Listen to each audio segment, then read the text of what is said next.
ആരാധിക്കുന്നു, ഞങ്ങൾ ആരാധിക്കുന്നു. ഹല്ലേലൂയ, ആമേൻ, ആമേൻ, ആമേൻ യേശുനാഥ.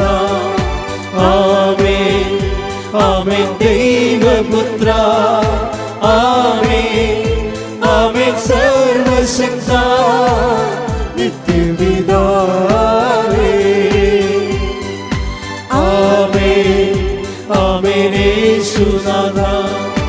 ആമേൻ, ആമേൻ ദൈവപുത്ര.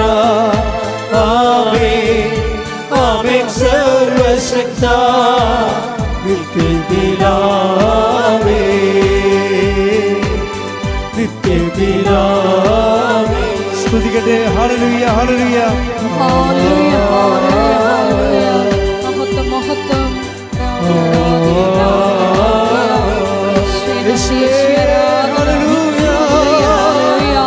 ക്ഷേത്രദാസനത്തിന്റെ എല്ലാ ശുശ്രൂഷ മേഖലകളെയും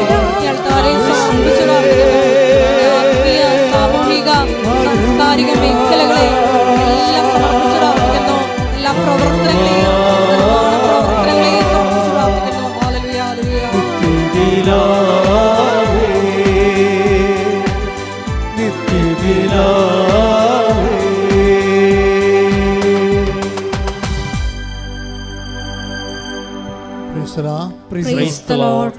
പരിശുദ്ധ പരമദിവ്യകാരുണ്യത്തിന് ആരാധനയും സ്തുതിയും പുകഴ്ചയും ഉണ്ടായിരിക്കട്ടെ.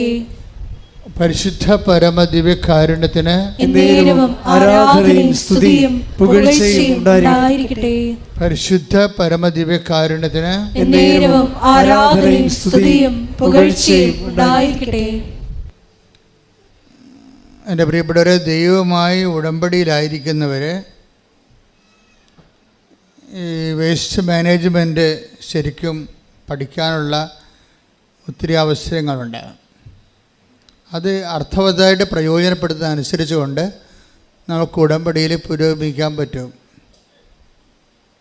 വേസ്റ്റ് മാനേജ്മെൻ്റ് എന്ന് പറഞ്ഞാൽ നമ്മുടെ അടുക്കള വേസ്റ്റ് അവിടെ തന്നെ കുഴിച്ചു മൂടുന്ന പരിപാടിയല്ല.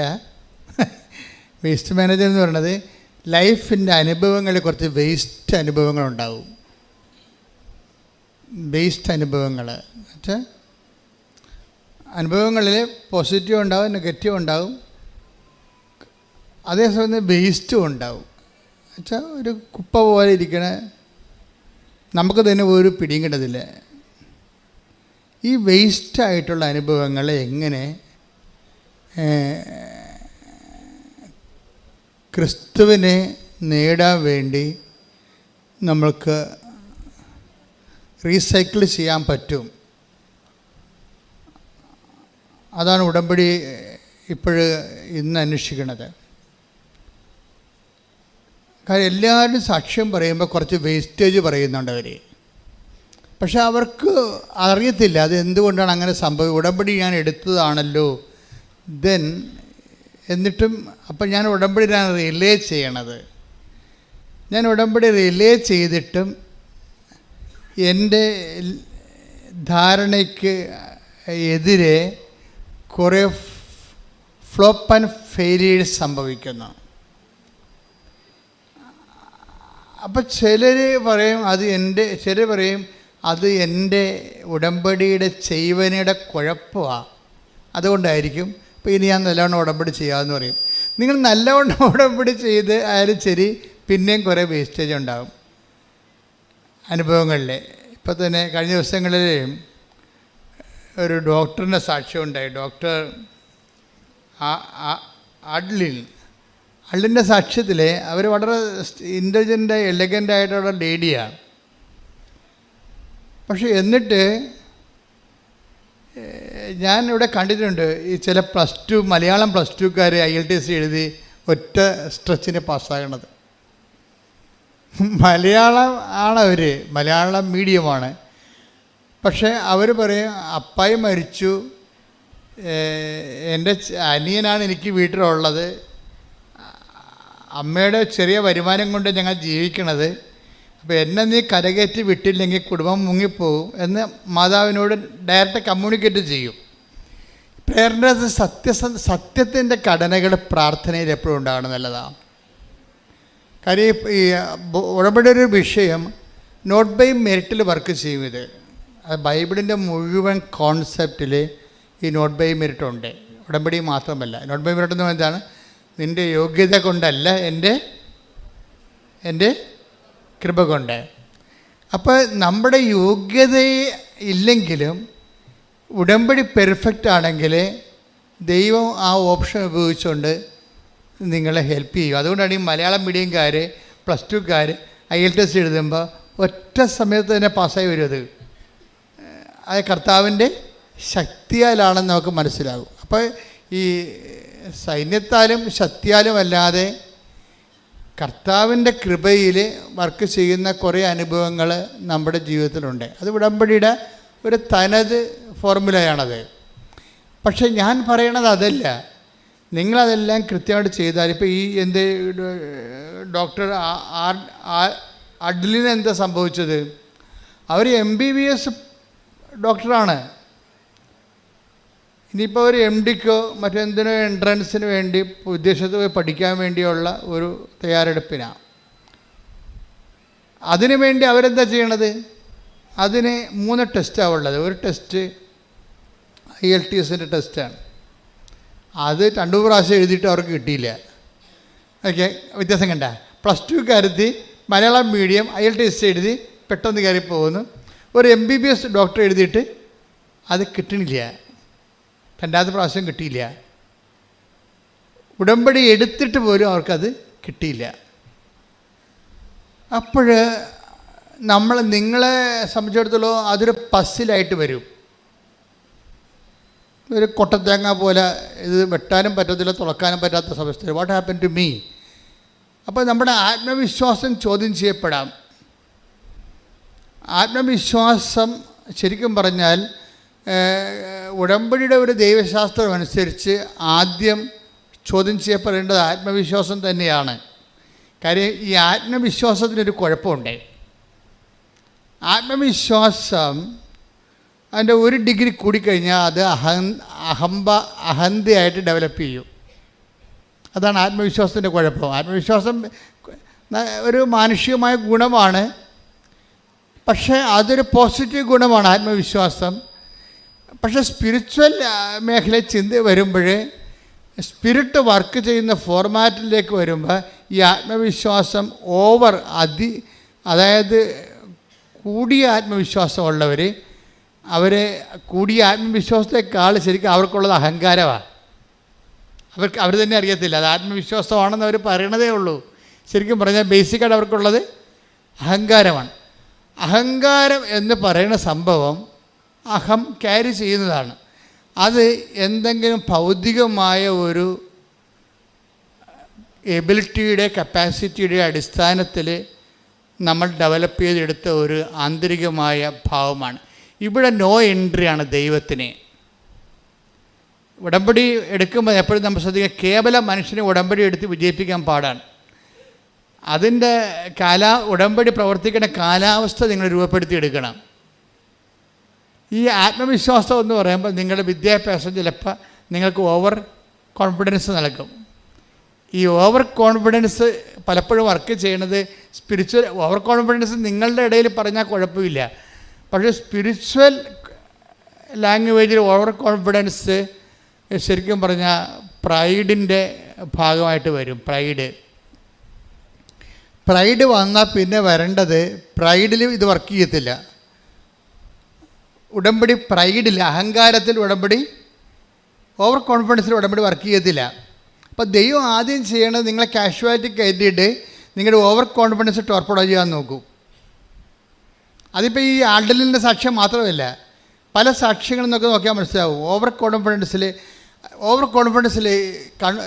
നിങ്ങൾക്ക് വരാൻ പോകുന്നൊരു കുഴപ്പം, നിങ്ങളുടെ ഇൻവെസ്റ്റ്മെൻറ്റ് ഒരു ക്വാളിറ്റേറ്റീവ്ലി ലോ ഇൻവെസ്റ്റ്മെൻ്റ് ആയിരിക്കും.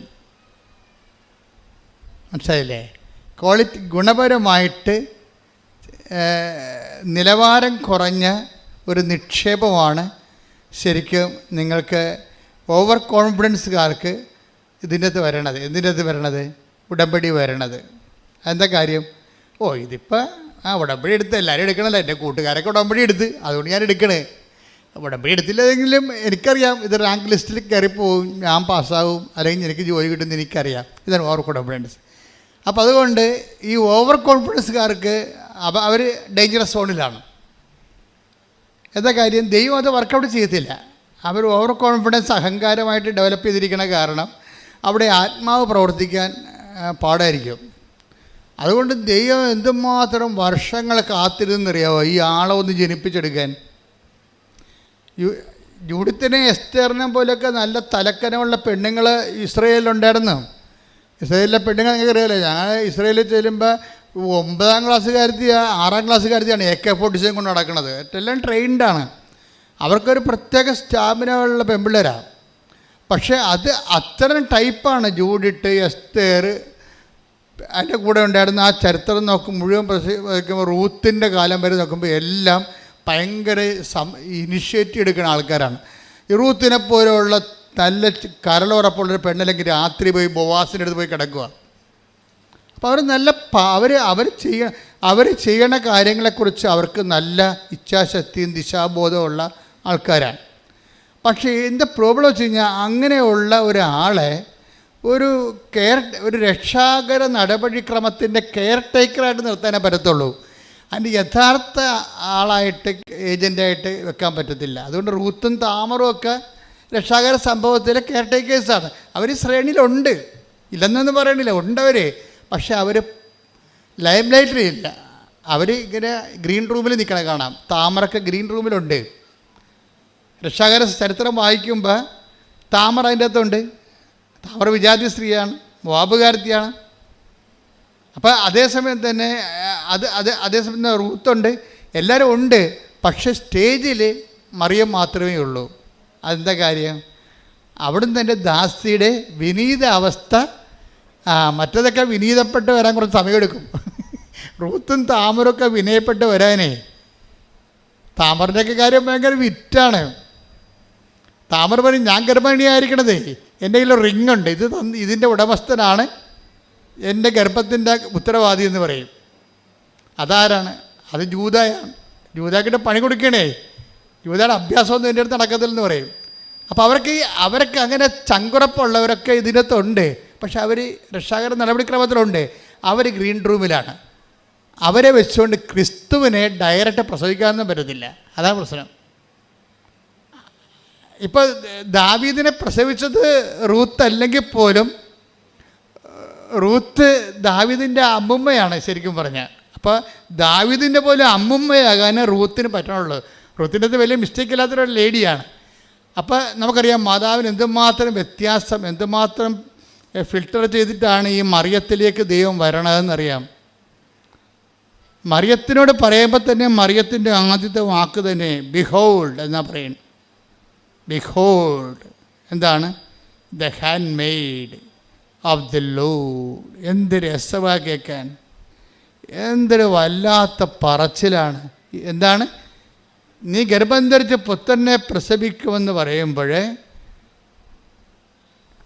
അതിൻ്റെ ബാക്കി ഭാഗങ്ങളെല്ലാം വെളിപ്പെടുത്തി കഴിയുമ്പോൾ അമ്മ പറയുന്ന വാക്ക് എന്താണ്? ഇതാ കർത്താവിൻ്റെ ദാസി. അപ്പോൾ ക്രിസ്തുവിനെ സ്വീകരിക്കുക എന്നുള്ളതും ദാസ്യതയും എന്നുള്ളതും രണ്ടും ഒരു സംഭവമാണ്. നിങ്ങൾക്കറിയാമല്ലോ, ഉടമ്പടി തിരിച്ചിട്ടാലും ഈ പൂച്ച എറിയണ പോലെയുള്ള പരിപാടിയാണ്. എങ്ങനെ എറിഞ്ഞാലും 4 കാലേ വന്ന് വീഴും ഈ ഉടമ്പടി. ഉടമ്പടിയുടെ ലക്ഷ്യം എന്താണ്? ക്രിസ്തുവിനെ വ്യക്തികളെ സ്വീകരിക്കുക എന്നുള്ളതാണ്. അതിൻ്റെയൊക്കെ ഒരു നിമിത്തമായിട്ടും മാർഗമായിട്ടാണ് ബാക്കിയുള്ള ഭൗതിക സാഹചര്യങ്ങളുടെ സമ്മർദ്ദങ്ങളും അതിൻ്റെ ഒരു പ്രെയർ ഫോമിലേക്കൊക്കെ വെക്കണത്. നിങ്ങളതിൻ്റെ കഥ അറിയാതെ ആട്ടം കാണരുത്. ഇത് ക്രിസ്തുവിനെ സ്വീകരിക്കുകയാണ് എൻ്റെ മെയിൻ സംഭവം. അപ്പം പക്ഷെ ആദ്യമേ അത് ലക്ഷ്യം വെച്ചാൽ നിങ്ങൾക്ക് വേസ്റ്റേജ് കുറഞ്ഞിരിക്കും. ഈ വേസ്റ്റ് നമ്മൾ ഉണ്ടാക്കണതാണേ, ഉടമ്പടി വേസ്റ്റ്. ഇപ്പം ഡോക്ടർ കണ്ടില്ലേ, അവർ MBBS ആണെങ്കിലും അവരാദ്യം MBBS ഡോക്ടർ ആദ്യം IELTS എഴുതി അവർ പറയണ 1/2 മാർക്കിനാണ് തോറ്റുപോയെന്ന്. 1/2 മാർക്കിന് തോറ്റാലും 50 മാർക്ക് തോറ്റാലും തോൽവി എന്നാണ് പറയണത്. അതാണ് സംഭവം. അവർ പറഞ്ഞ 1/2 മാർക്കിനാണ് ഞാൻ തോറ്റുപോയത്, അതാണ് സങ്കടം. 1/2 മാർക്കിന് തോറ്റാലും 5 മാർക്ക് തോറ്റാലും തോറ്റതാണ് സംഭവം. അപ്പം പിന്നെ ഇവരിവിടെ വാള് വെച്ച് കീഴടങ്ങണുണ്ട്. വാളും പരിചയം വെച്ച് കീഴടങ്ങും. എന്താണ്? ഇനി IELTS ഞാനില്ല മുന്നോട്ടൊന്ന്. അപ്പോൾ ബുദ്ധിമാന്മാരെ ലജ്ജിപ്പിക്കാൻ വേണ്ടി ദൈവം ബലഹീനരെ ഉയർത്തിക്കൊണ്ട് വരുന്നുണ്ടേ. അതിനെ താഴെയുള്ള ആൾക്കാരൊക്കെ IELTS പുഷ്പം പോലെ ജയിച്ചു പോകണ്ടേ. അപ്പോൾ അവിടെ എന്താണ് കുഴപ്പം? ഡോക്ടറിന് മെറിറ്റില്ലേ? ഡോക്ടറില്ലേ, അവർക്ക് MBBS എഴുതാമെങ്കിൽ ഒരു 100 IELTS എഴുതിയെടുക്കാൻ പറ്റും. അപ്പോൾ അവർക്ക് മെറിറ്റുണ്ട്. ഈ മെറിറ്റ് ഇവർക്ക് ആവശ്യമില്ലാത്തൊരു ആത്മവിശ്വാസം കൊടുത്തിട്ടുണ്ട്. ഇനി ദൈവത്തിന് മുമ്പിലുള്ള പരിപാടി എന്താണ്? ദൈവത്തെ സംബന്ധിച്ചിടത്തോളം നിങ്ങൾക്കറിയാമല്ലോ, നിങ്ങൾ IELTS പാസ്സായതുകൊണ്ടോ നിങ്ങളുടെ വീട്ടിൽ അല്ലെങ്കിൽ നിങ്ങൾ വസ്തു വിറ്റത് കൊണ്ടോ കല്യാണം നടത്തിയതുകൊണ്ടോ ഈ കച്ചവടത്തിൽ ദൈവത്തിന് ലാഭമൊന്നുമില്ല. അത് ആദ്യമേ നിങ്ങൾ മനസ്സിലാക്കണം. നമുക്ക് മാത്രമേ എന്തെങ്കിലും ലാഭമുള്ളൂ, മെച്ചമുള്ളൂ. അപ്പോൾ ബുദ്ധിയുള്ള നിങ്ങൾ എന്ത് ചെയ്യണം? ഇതിൻ്റെ അകത്ത് ദൈവത്തിൻ്റെ പ്രോഫിറ്റ് എത്രയാണെന്ന് നോക്കണം ആദ്യം. അത് ആദ്യമേ ഫിക്സ് ചെയ്താൽ പ്രശ്നം തീർന്ന് ഈ കച്ചവടത്തിൽ. പറഞ്ഞ അച്ഛൻ മനസ്സിലായില്ലേ? ഇതിന് ദൈവത്തിന് ഞാൻ ഈ ഉടമ്പടി എടുത്തിട്ട് ഇതുകൊണ്ട് ദൈവത്തിന് എന്താണ് ലാഭം? ദൈവം ലാഭമില്ലാത്ത ഒരു പരിപാടിക്കും ഉണ്ടാകത്തില്ല. അതെപ്പോഴും ഓർത്തേക്കണം. ക്രിസ്തുവിനെ വരെ നമുക്ക് തരുന്നതിൻ്റെ പിന്നിൽ നമ്മളെ വിലക്ക് വാങ്ങുന്നതിന് വേണ്ടി തന്നിരിക്കുന്നതാണ്. ക്രിസ്തുവിനെ അത്രയും ഭയങ്കര എക്സ്പെൻഡിച്ചർ മുടക്കിയിരിക്കുന്നതാണ്. തൻ്റെ ഏകജാതിനെ നൽകാൻ തക്ക വിധം ദൈവം തൻ്റെ സ്നേഹത്താൽ അത്രമാത്രം സ്നേഹിച്ചിട്ട് ദൈവത്തിന് ഈ വിഷയത്തിൽ ക്രിസ്തു എന്തെല്ലാം അതിന് നഷ്ടപ്പെടുത്തിയാലും, ക്രിസ്തുവിനെ വരെ നഷ്ടപ്പെടുത്തിയാലും ശരി, എനിക്ക് നിങ്ങളെ നഷ്ടപ്പെടരുതെന്നുള്ള വലിയൊരു മനസ്സിൽ നിന്നാണ് ഇതെല്ലാം രൂപപ്പെട്ട് വരണത്. പക്ഷേ അത് ദൈവത്തിൻ്റെ ആ മനസ്സ് ബോധപൂർവ്വം മനസ്സിലാക്കിയിട്ട് നിങ്ങൾ ഉടമ്പടി എടുക്കുമ്പോൾ തന്നെ ഈ കച്ചവടത്തിൽ ഈ വിനിമയം, നമുക്ക് കച്ചവടം മോശമാക്കുകയാണെങ്കിൽ ഞാൻ ഉപേക്ഷിച്ച് ഈ ഒരു വിനിമയം, ഒരു കവനൻ്റെ ഒരു വിനിമയമാണ്. ബൈലാറ്ററൽ എഗ്രിമെൻ്റ് ആകുമ്പോൾ ഒരു വിനിമയമുണ്ട് അതിൻ്റെ അകത്ത്. ഈ വിനിമയത്തിൽ ദൈവത്തിന് എന്താണ് മെച്ചം, ദൈവത്തിന് എന്നാ അതിൻ്റെ അകത്ത് കിട്ടണത് എന്ന് ആദ്യം നമ്മൾ മനസ്സിലാക്കി വെക്കണം. അല്ല നിങ്ങളെന്താ ചെയ്യണത്, നിങ്ങൾക്ക് എന്ത് കിട്ടുമെന്ന് വിചാരിച്ചുകൊണ്ടാണ് ഇത് വർക്കൗട്ട് ചെയ്യണത്. അതുകൊണ്ടാണ് ഈ വേസ്റ്റേജ് കൂടണത്. അതിൻ്റെ കാരണം ആദ്യം ദൈവത്തിന് എന്ത് കിട്ടും, ദൈവം എന്താണ് ചെയ്യണത്, ദൈവം ഉദ്ദേശിക്കുന്ന ദൈവത്തിൻ്റെ ഒരു സ്വപ്നം എന്താണ്, നിങ്ങളിൽ ക്രിസ്തു രൂപപ്പെട്ടു വരണം. അതാ പ്രശ്നം. Receive Jesus Christ and get saved. കർത്താവിനെ സ്വീകരിച്ചു കൊണ്ട് രക്ഷിക്കപ്പെടുക എന്നുള്ളതാണ് ദൈവത്തിൻ്റെ അൾട്ടിമേറ്റ് എയിം. ദൈവത്തിൻ്റെ വിനിമയത്തിൽ ആത്യന്തികമായ ദൈവത്തിൻ്റെ ഒരു പ്രോഫിറ്റ് എന്ന് പറയുന്നത് നിങ്ങൾ ക്രിസ്തുവിനെ സ്വീകരിക്കുന്നതാണ്. അതുകൊണ്ടാണ് പൗരസപ്പോസം പറഞ്ഞ ക്രിസ്തുവിനെ സ്വീകരിക്കാൻ വേണ്ടി നമ്മൾ സ്വീകരിക്കുന്ന വരെ കുറേ വേസ്റ്റേജുകളുണ്ടാവും. ക്രിസ്തുവിനെ സ്വീകരിക്കാൻ വേണ്ടി ഫിലിപ്പി 3:7-8. ഫിലിപ്പി 3:8. അതെ. ഇവയെല്ലാം ക്രിസ്തുവിനെ പ്രതി നഷ്ടമായി ഞാൻ കണക്കാക്കി. ഇവ മാത്രമല്ല, എൻ്റെ കർത്താവായ യേശുക്രിസ്തുവിനെ പറ്റിയുള്ള ജ്ഞാനം കൂടുതൽ വിലയുള്ളതാകയാൽ സർവവും നഷ്ടമായി തന്നെ ഞാൻ പരിഗണിക്കുന്നു. അവനെ പ്രതി ഞാൻ സകലവും നഷ്ടപ്പെടുത്തുകയും ഉച്ഛിഷ്ടം പോലെ കരുതുകയുമാണ്. അപ്പം ചില കാര്യങ്ങൾ വേസ്റ്റ് ഉണ്ടാകും, അത് ക്രിസ്തുവിനെ പ്രതിയാണ് വേസ്റ്റ് ഉണ്ടാകുമ്പോൾ നമ്മളോട് അയ്യോ വേസ്റ്റ് ആയപ്പോലെ ഇനി എന്ത് ചെയ്യുന്നില്ല.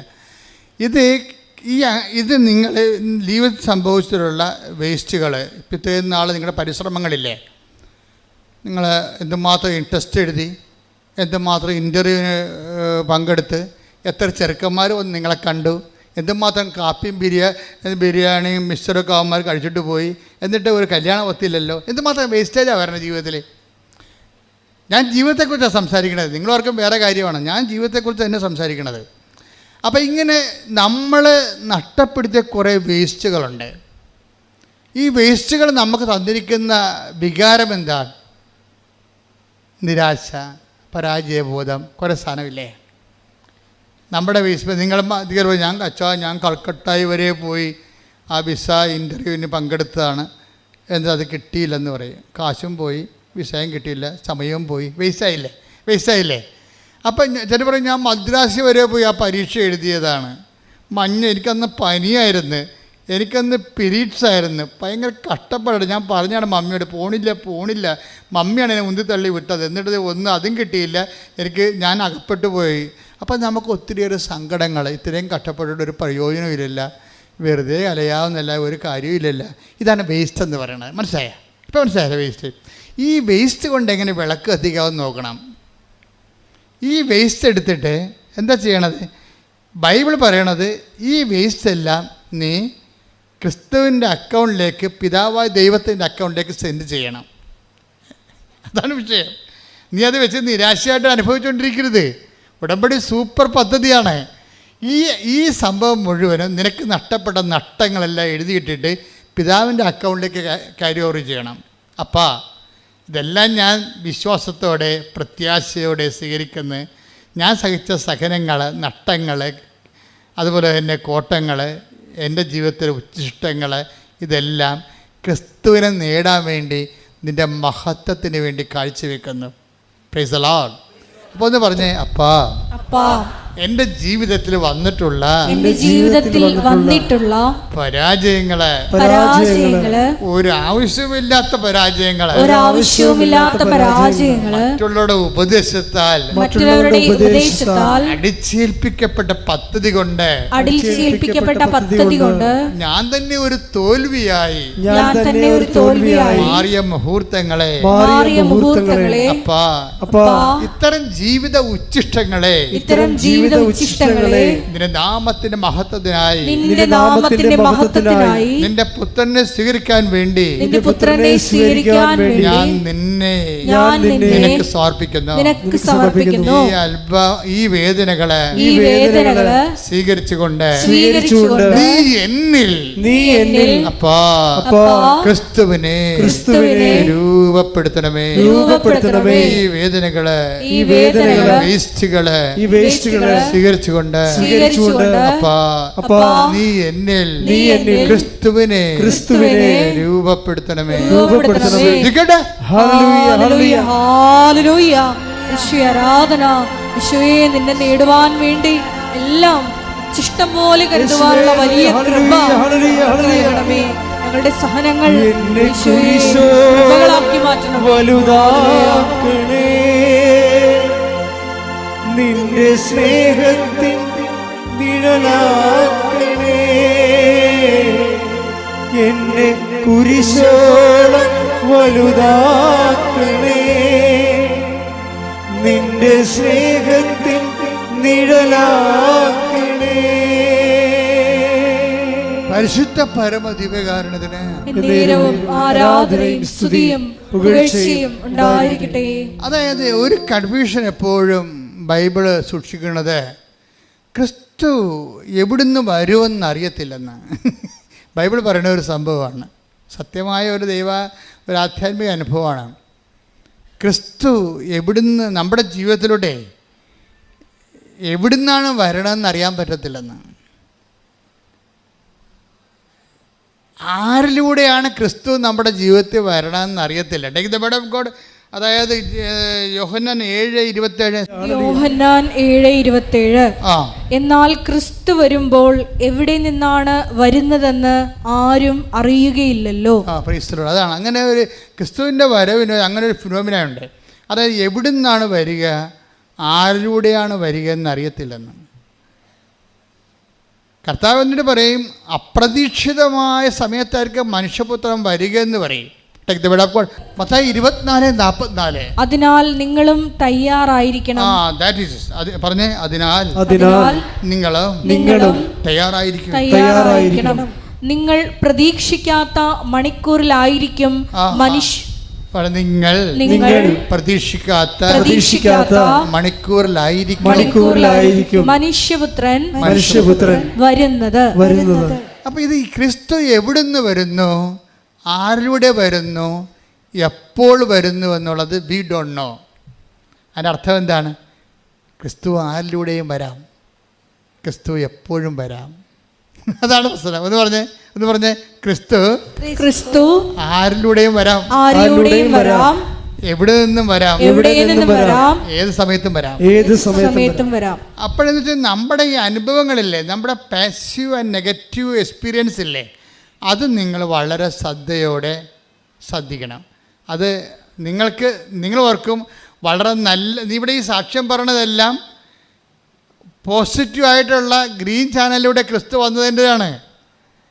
ഇല്ലേ? ഇത് ഭൗതിക നേട്ടങ്ങളെല്ലാം അങ്ങനെയാണ്. പക്ഷേ ആധ്യാത്മിക നേട്ടങ്ങളെ കൃപ സ്വീകരിക്കുന്നതെല്ലാം നെഗറ്റീവ് ചാനലിലൂടെയാണ് ക്രിസ്തു വരണത് പലപ്പോഴും. അത് എങ്ങനെ മനസ്സിലാക്കണത്? Negative channel. ഇപ്പം ഞാനിവിടെ നിൽക്കുമ്പോൾ എൻ്റെ അപ്പന് ഭയങ്കര ഇഷ്ടമായിരുന്നു എന്നെ പട്ടക്കാരനാക്കണത്. പക്ഷേ ഞാൻ 10ാം ക്ലാസ് പാസ്സായപ്പോൾ 3 മാസം മുമ്പ് അപ്പം പോയി, യാത്രയായി, തീർന്നു. പിന്നെ എന്നെ കൊണ്ടുപോകാനും ആരുമില്ല. ഞാനൊരു നിക്കറിട്ട് സ്വന്തമായിട്ടാണ് സെമിനാരിൽ ചേർന്നത്. ആരുമില്ലായിരുന്നു. എനിക്കറിയാവുന്ന ഒരു കർത്താവിൻ്റെ മാലാഖ ഉണ്ടായിരുന്നു. ആകപ്പാടെ കൊന്ത പോലും അറിയാൻ പാടില്ല. കർത്താവിൻ്റെ മാലാഖ എൻ്റെ അപ്പം പഠിപ്പിച്ചിട്ടുണ്ട് എന്നെ. ഞാൻ എവിടെ പോയാലും കർത്താവിൻ്റെ മാലാഖ ചൊല്ലിക്കൊണ്ടേ പോകത്തുള്ളൂ. പക്ഷെ അത് ഇത്രയും വലിയ പ്രാർത്ഥനയാണെന്ന് എനിക്കറിയത്തില്ല. ഇപ്പം എനിക്ക് മനസ്സിലായി. രക്ഷാകര സംഭവങ്ങൾ മനുഷ്യൻ മുട്ടയിൽ നിന്ന് മൊത്തം പ്രാർത്ഥിക്കേണ്ട പ്രാർത്ഥന കർത്താവിൻ്റെ മാലാഖയാണ്. എന്താണ്? ആ കർത്താവിൻ്റെ മാലാഖ തന്നെയാണ് ഞാൻ ഇന്ന് നിങ്ങളോട് പറയുന്നത്. എന്താണ്? കർത്താവിൻ്റെ മാലാഖ പരിശുദ്ധ മറിയത്തോട് വചിച്ചു, പരിശുദ്ധാത്മാവിനാൽ മറിയം ഗർഭം ധരിച്ചു. കൈയടിക്കട്ടെ, ശ്രദ്ധിക്കട്ടെ.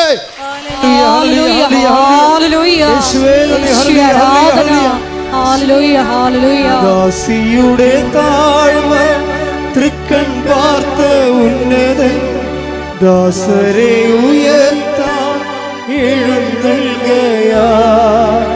ദാസിയുടെ താഴ്മ തൃക്കൺ പാർത്ത ഉന്നതൻ ദാസരെ ഉയർത്താൻ എഴുന്നള്ളുകയാ.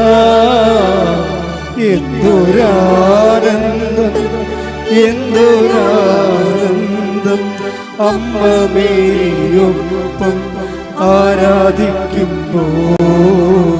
എന്തൊരാനന്ദം, എന്തൊരാനന്ദം, അമ്മ മേരിയൊപ്പം ആരാധിക്കുമ്പോൾ.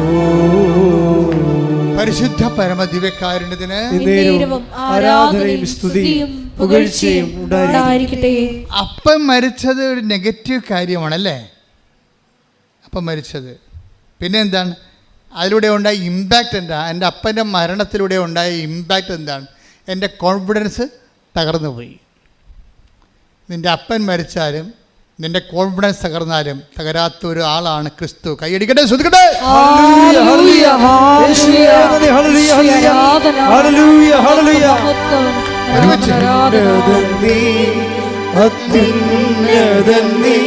നിന്നെപ്പോലൊരു ദൈവമില്ല, ഉന്നതൻ നീ, അത്യുന്നതൻ നീ, നിന്നെപ്പോലൊരു ദൈവമില്ല.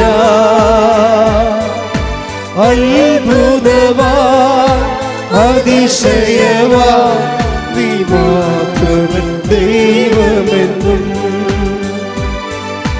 അത്ഭുതവാ, അതിശയവാ, നീ മാത്രമൻ ദൈവമെന്നും. അപ്പം ഇങ്ങനെ ഒരു സിറ്റുവേഷനിലാണ് ഞാൻ സെമിനാരി തന്നെത്താൻ വന്ന് ചേർന്നത്. അത് കാരണം എനിക്ക് എപ്പോഴും പേടിയുണ്ടാവും. എന്താ കാര്യം? നമ്മൾക്ക് സപ്പോർട്ടീവായിട്ട് വീട്ടിലാരുമില്ല, ഗൈഡ് ചെയ്യാൻ പറ്റിയ ആളില്ല. അപ്പം അങ്ങനെ ഒരു സിറ്റുവേഷനിൽ വരുമ്പോൾ നമ്മുടെ സ്വകാര്യതയില്ലേ, സ്വകാര്യതയ്ക്കൊരു സെക്യൂരിറ്റി ഇല്ല. നിൻ്റെ സ്വകാര്യതയ്ക്ക് സെക്യൂരിറ്റി ഇല്ലാത്തൊരു കാലമുണ്ടാവും. നിൻ്റെ സ്വകാര്യമായ എല്ലാ മനുഷ്യരും ജീവിക്കണത് എങ്ങനെയാണ്? അവൻ്റെ സ്വകാര്യ ലൈഫിനൊരു സുരക്ഷിതത്വം വ്യക്തികളായിട്ടോ സ്ഥാപനമോ സംവിധാനമോ കൊടുക്കുന്നുണ്ടാവും. ഇതില്ലാതിരുന്ന കാരണം എനിക്ക് ആകപ്പാടെ ഉണ്ടായിരുന്ന സെക്യൂരിറ്റി, എൻ്റെ സ്വകാര്യ സെക്യൂരിറ്റി എൻ്റെ വിശ്വാസം മാത്രമാണ്. എൻ്റെ കുടുംബത്തിൽ നിന്ന് എനിക്ക് തന്ന വിശ്വാസം. ഞാൻ എപ്പോഴും സഭയുടെ പഠനം കൊണ്ട് ഫൈറ്റിംഗ് ഉള്ള ആളാണ്. എന്ന് വെച്ച് കഴിഞ്ഞാൽ കുടുംബമാണ് സഭ എന്ന് വിശ്വസിക്കുന്ന ഒരാളാണ് ഞാൻ. കാരണം കുടുംബത്തിൽ നിന്ന് കിട്ടാത്ത ഒന്നും ഇന്നും എൻ്റെ ജീവിതത്തിലില്ല. സെമിനാരി വന്നപ്പോൾ കിട്ടിയതെന്നൊക്കെ പറഞ്ഞത് ഇതിനെ ഒന്ന് അതിൻ്റെ ആശയങ്ങളെ കുറച്ചുകൂടി റീസണബിളാക്കാൻ വേണ്ടി അവർ കുറച്ച് ബുദ്ധിമുട്ടിയെന്നും സത്യമാണ്. പക്ഷേ ഞാൻ അനുഭവത്തിൽ വിശ്വസിച്ച് വന്നത്, എൻ്റെ അപ്പം 12 മണി പട്ടാപ്പകലൊക്കെ ഈ വീട്ടിലെ പറമ്പിലൊക്കെ ജോലി ചെയ്തും വന്നിട്ട് അപ്പം കണ്ണീരിട്ട് 12 തിരികെ കത്തിച്ച് അപ്പം കൈവിരിച്ചൊക്കെ ഈശോയുടെ മുമ്പിൽ നിൽക്കണ ഞാൻ കണ്ടിട്ടുണ്ട്. അപ്പം തന്നെയാണ് ബൈബിള്. അപ്പൻ തന്നെയാണ് വേദപാഠപുസ്തകം. അപ്പനെയും അമ്മയേക്കാൾ വലിയ മതപുസ്തകങ്ങളില്ല. അതുകൊണ്ട് അപ്പനും അമ്മയും എപ്പോഴും ഓർക്കുക, നിങ്ങളുടെ മക്കളുടെ മുമ്പിൽ നിങ്ങളാണ് ദൈവത്തിൻ്റെ വിശുദ്ധ വേദപുസ്തകം. ശ്രുതികട്ടെ. ഞങ്ങളുടെ ജീവിത സാക്ഷ്യങ്ങളിലൂടെ മറ്റുള്ളവർക്ക് മാതൃകയാകുവാൻ ഈ ആരാധനയിലൂടെ ഞങ്ങളെ അഭിഷേകം ചെയ്യണമേ.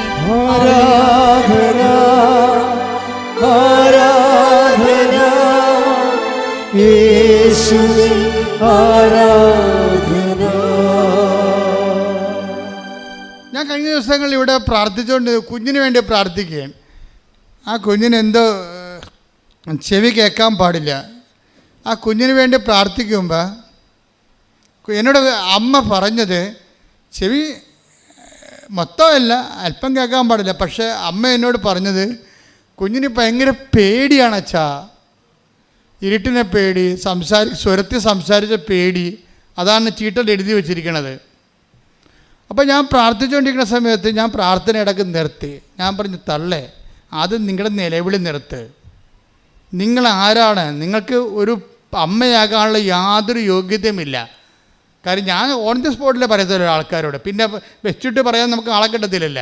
ഞാൻ പറഞ്ഞു, നിങ്ങൾക്ക് പ്രസവിക്കാനോ ഒരു കുഞ്ഞിനെ വളർത്താനോ ഒരു യോഗ്യതയുമില്ല. എന്താ കാര്യം? ഇവർ എന്തെങ്കിലും നിസ്സാര കാര്യമാകുമ്പോൾ തന്നെ ആനമൂത്രം പോലെ ഇങ്ങനെ നിലവിളിക്കാൻ തുടങ്ങും. ഈ പെറ്റ കുഞ്ഞ്, ആ കുഞ്ഞുനാൾ മുതൽ ഇവരുടെ കണ്ണും കരച്ചിലും കണ്ട് ആ കൊച്ചിൻ്റെ ആത്മവിശ്വാസം തകർന്നു പോയി. കുഞ്ഞിന് പേടിയായി. ഇനി ഇവർ വേണമെങ്കിൽ പേടിപ്പിക്കുകയും ചെയ്യും, പറഞ്ഞ് പേടിപ്പിക്കുകയും ചെയ്യത്തില്ല. മാക്കാൻ പഞ്ഞു കൊക്കോ എന്നൊക്കെ പറഞ്ഞു കഴിഞ്ഞാൽ പേടിപ്പിക്കത്തില്ല. എന്തെങ്കിലും ചോറ് തിരിക്കാനാണെങ്കിലും മുല കൊടുക്കാനാണെങ്കിലും കുടിക്കുക, നമ്മൾ പേടിപ്പിക്കും. കുഞ്ഞുങ്ങളുടെ പേടിയെല്ലാം നിങ്ങൾ അമ്മമാരായിട്ട് പകർന്നിട്ടാണ്. പക്ഷേ ചില അമ്മമാരുണ്ട്, നല്ല ചങ്കൂറ്റം പോലെ നിൽക്കും. കൊച്ചു താഴെ വീണാൽ പോലും ആ തരതാഴ്ത്തുമെന്നുള്ളതാണ്. കൊച്ചുങ്ങളെ വീഴും, അതൊക്കെ തരതാഴ്ത്തുമെന്നുള്ളത്. നമ്മൾ ചെന്നാൽ മാത്രമേ നിലവിളിക്കത്തില്ല, അല്ലെങ്കിൽ ആ കൊച്ചു തരതാഴ്ന്നിട്ട് വരുവേ. നമ്മൾ എൻ്റെ അമ്മ മകളെ എന്നും പറഞ്ഞാൽ ഓടി ചെല്ലുമ്പോഴത്തേനും കൊച്ചു കയറാൻ തുടങ്ങും. നമ്മൾ ചെല്ലാനുണ്ടെങ്കിൽ കയറാൻ തുടങ്ങും കൊച്ചിന്, കാരണം സ്വരം കൂടും. നമ്മൾ മൈൻഡ് ചെയ്യില്ല. ആരും അമ്മ, നിങ്ങൾക്കറിയാമോ, അങ്ങോട്ടും ഇങ്ങോട്ടും കൊച്ചു നോക്കിയിട്ട് അങ്ങോട്ടും കൊച്ചു അമ്മനെ കണ്ടില്ലെങ്കിൽ തന്നെത്താഴ്ന്നിട്ട് ഒരു സംഭവം. അപ്പം നമ്മൾ എപ്പോഴും ശ്രദ്ധിക്കേണ്ട കാര്യം, കുഞ്ഞുങ്ങളുടെ ആത്മവിശ്വാസം കെടുത്തണം ഒന്നും ചെയ്യരുത്, മാനുഷികമായ ഭാഷയെ പറഞ്ഞാൽ. പക്ഷേ ദൈവം തൻ്റെ പുത്രൻ നമുക്ക് നൽകുമ്പോൾ നമ്മുടെ ഈ മാനുഷികാവകാശം ചില സമയത്ത് ഡാമേജ് ചെയ്യും. അതിൻ്റെ ഉദ്ദേശം എന്ന് വെച്ച് കഴിഞ്ഞാൽ, നീ ക്രിസ്തുവിനെ സ്വീകരിക്കാൻ വേണ്ടി മാനുഷികമായ ഒരു അഹങ്കാരത്തിൽ ക്രിസ്തുവിനെ സ്വീകരിക്കാൻ പറ്റത്തില്ല. താമറിനായാലും റൂത്തിനായാലും ഒക്കെ ഈ മനുഷ്യാത്മാവ് ലോകാത്മാവ് ഇത്തിരി കൂടുതലാണ്. അതുകൊണ്ട് മറിയത്തിൻ്റെ അടുത്ത് വന്നപ്പോൾ മറിയം ആണ് ഒത്ത ആളായിട്ട് ദൈവത്തിന് കിട്ടിയത്. മറിയം ചില്ലറപ്പുള്ളിയല്ലേ. മറിയം എന്തെങ്കിലും പറഞ്ഞാൽ സമയമായെന്ന് മറിയം പറഞ്ഞാൽ എന്തുകൊണ്ടാണ് കർത്താവും പറയണത്? ആ സമയമായെന്ന് അമ്മ പറഞ്ഞാൽ സമയമായി എന്ന് പറഞ്ഞാൽ എന്താ?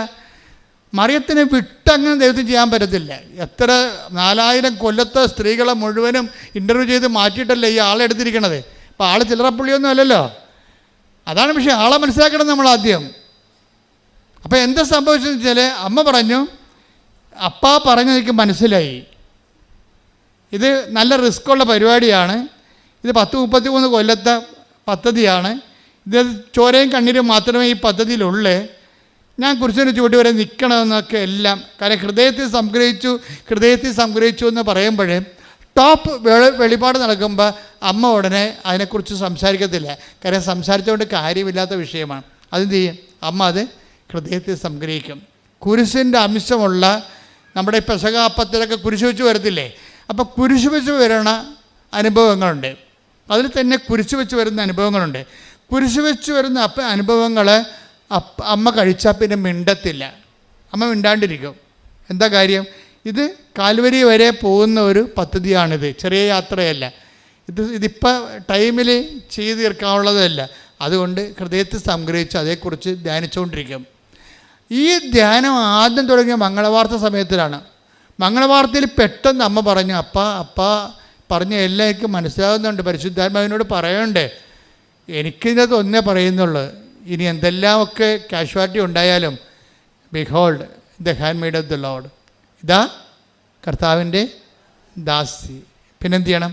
നിൻ്റെ വചനം പോലെ എന്നിൽ നിറവേറട്ടെ. അപ്പോഴേ ക്രിസ്തുവിനെ സ്വീകരിക്കാൻ വേണ്ടി എന്താണ് ചെയ്യേണ്ടതെന്ന് അമ്മയാണെന്ന് ലോകത്തോട് പറയണത് എന്താണ് കാര്യം?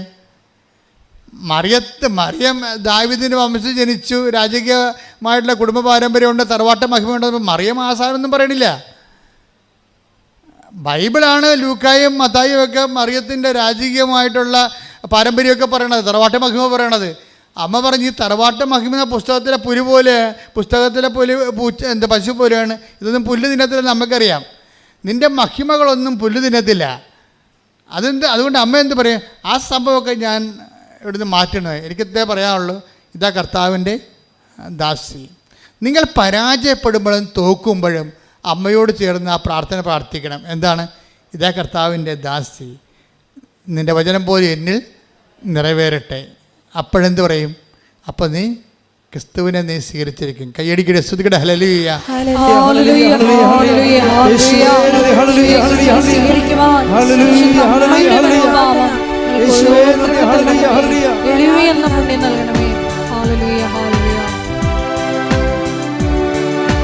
ദാസിയുടെ താഴ്മ തൃക്കൻ പാർത്ത ഉന്നതൻ ദാസരെ ഉയർത്താൻ എഴുന്നേൽക്കയാ.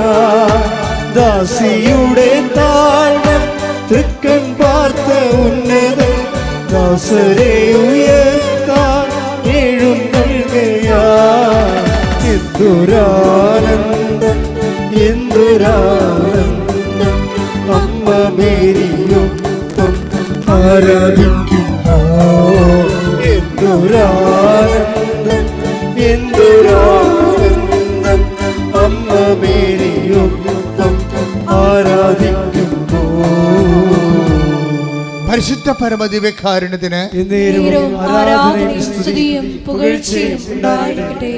ഡോക്ടർ അള്ളിൻ ആ സാക്ഷ്യത്തിലെ കൂടെ പറയുന്നൊരു കാര്യമുണ്ട്. അതെന്ന് എല്ലാം പറഞ്ഞു തീർന്നിട്ട് ഞാൻ സാക്ഷ്യത്തിൻ്റെ ഓരോ ഭാഗങ്ങൾ ഈശോ തരണമനുസരിച്ചിട്ട് ഞാൻ നിങ്ങളോട് ഷെയർ ചെയ്യാം. ഇവർ അവസാനം പറയുന്ന ഭാഗമാണ് ഇപ്പം എൻ്റെ മനസ്സിൽ വരുന്നത്. ഇവർ പറയണത് എല്ലാം പറഞ്ഞു കഴിഞ്ഞിട്ട് ഇവർ പറയും, നിങ്ങൾക്ക് ഇതൊരു സാക്ഷ്യമാകാം, പക്ഷേ എനിക്കിതൊരു ജീവിതമാണ്. എന്ത് രസം കേൾക്കാൻ. അപ്പോൾ എന്ത് ചിന്തിച്ചാണ് അവർ പറയണത്?